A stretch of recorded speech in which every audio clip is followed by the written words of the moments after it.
Oras na alas 6. Alder Street, dito may dalawang aso. Madalas ko tong nakikita rito. Anyway, yung ating punteriya is yung kalinisan. Papaalam ko lang pala guys, sa aking mga kabarangay na hawak natin yung peace and order at saka yung environmental. Since nasimulan ko na itong pag-ronda, tuloy-tuloy na lang natin pag may time. So far malinis naman itong street na Alder. Medyo marami lang sasakyan talaga rito. Ayan yung madalas na baha pagka sinasara yung patubig doon sa kabila. So ayan, malinis yung kalsada, kahit na masikip, malinis. Dito malinis din. Dito may kunting basura. Dito naman tayo sa may court sa dulo. As usual, nandun pa rin yung dalawang aso. Dito malinis naman dito.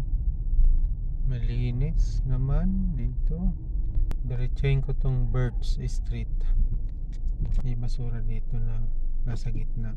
Baka yun kinalat ng ating mga alaga, kaya nasa gitna.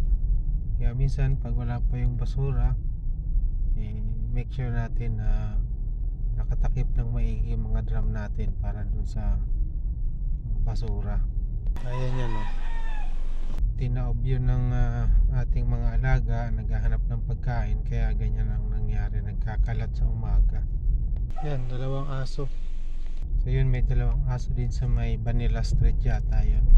Anyway, tinawag naman na nung may-ari, baka papasok niya na yun. So yun, malinis na dito sa dulo, malapit na sa residences. Yan, dulo na ito.